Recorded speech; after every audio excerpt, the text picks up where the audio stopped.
Perfect માપ સાથે સોજીનો શીરો બનાવવા માટે જાડા તળિયાવાળી કઢાઈમાં અડધો કપ ઘી લઈને ગરમ કરવું. 1 ટેબલસ્પૂન ઘી મેં કપમાં જ રહેવા દીધું છે, તેનો પછી ઉપયોગ કરીશું. તેમાં અડધો કપ સોજી ઉમેરી સોજી સરખી ફૂલે અને તેમાંથી ઘી છૂટું પડવા લાગે ત્યાં સુધી ધીમી આંચ પર તાવેથા વડે મિક્સ કરવું. સોજીને શેકવામાં 5 થી 7 મિનિટ જેટલો સમય લાગશે. સોજીના બદલે તમે રવાનો પણ ઉપયોગ કરી શકો છો. સોજીનો દાણો મોટો અને રવો પ્રમાણમાં ઝીણો હોય છે, પરંતુ બંને ઘઉંમાંથી જ બને છે.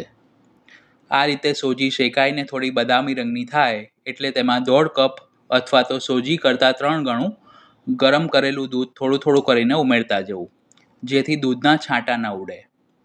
હવે સોજીના બિલકુલ પણ ગાંઠા ન રહે તે રીતે મિક્સ કરી બધું જ દૂધ તેમાં સરખું શોષાય અને મિશ્રણ ઘટ થઈ કઢાઈમાંથી છૂટું પડવા લાગે ત્યાં સુધી મિક્સ કરવું.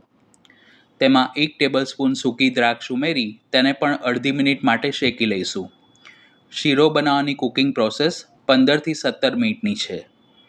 તેમાં અડધો કપ ખાંડ ઉમેરીને મિક્સ કરીશું અને ખાંડ ઓગળે અને તેનું પાણી બળે ત્યાં સુધી ધીમી આંચ પર થવા દઈશું. છેલ્લે તેમાં જે આપણે કપમાં 1 ટેબલસ્પૂન ઘી બચાવીને રાખ્યું હતું તે ઉમેરીશું અને તેની સાથે ફ્લેવર માટે અડધી ચમચી ઇલાયચી પાવડર ઉમેરી શીરામાંથી ઘી છૂટું પડવા લાગે ત્યાં સુધી કૂક કરીશું. શીરાને જો તમે બહુ ઓવરકૂક કરશો તો ઠંડો થયા પછી પ્રમાણમાં કઠણ થઈ જશે. આ સ્ટેજ ઉપર ગેસ બંધ કરી ગરમા ગરમ શીરાને સર્વિંગ પ્લેટમાં સર્વ કરી બદામ પિસ્તાની કતરણથી ગાર્નિશ કરીશું. તો આ રેસીપી જરૂર ટ્રાય કરજો. વિડીયોને લાઇક અને શેર કરજો.